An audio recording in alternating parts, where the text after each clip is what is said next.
Bata pa lang ako, naiiba raw ako sa lahat. Natatangi, espesyal. Lumaki akong bit-bit iyon sa puso't isipan ko. At kalaunan sa paglaki ko ay naintindihan ko na ang lahat. Lumabas at naipakilala ang tunay na ako. Saksi ang paaralang ito kung paano ako nagtago ng gamit at nahiya sa mga taong akala ko'y uhusgahan ako. Dito nagsimula ang lahat-lahat. Tinanggap, minahal, kinabayan ako ng buong puso sa mga taong nasa paligid ko. Kaya't ito rin ang paralan kung saan malapit sa puso ko, kung saan ako nagtapos ng elementarya, kung saan ako numulat, natuto at nagabayan sa kung ano ako ngayon. Isang paralan na hindi ko malilimutan, inklusibo at welcoming sa lahat ng mga estudyante. At sa pagkakataon na ito, nais kong ipakilala ang Equality for All.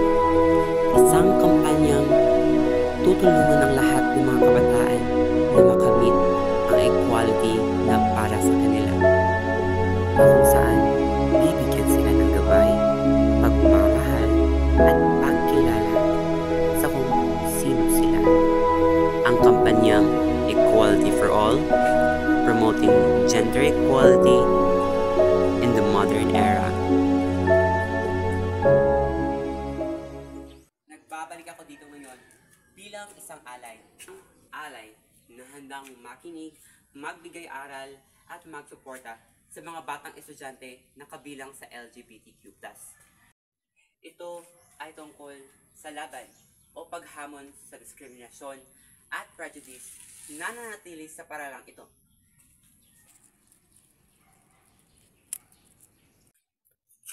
Para sa maraming LGBTQ+ na estudyante, ang paralan ay isang mahirap na lugar. Dito, nakakaranas kami ng bullying, panghaharas, at kung minsan ay karahasan. Ngunit, mayroon din kaming kamangamanghang lakas at katatagan. Kaya't narito ako, narito ako, narito ako, narito ako, narito ako, narito ako, narito ako, narito ako, narito ako. At kaya't narito ako sa inyong harapan na nagpapaalala na dapat tayo makalikha ng isang kultura sa paralan na kung saan ang bawat individual o ang estudyante ay malayang maipapakita ang kanilang tunay na sarili.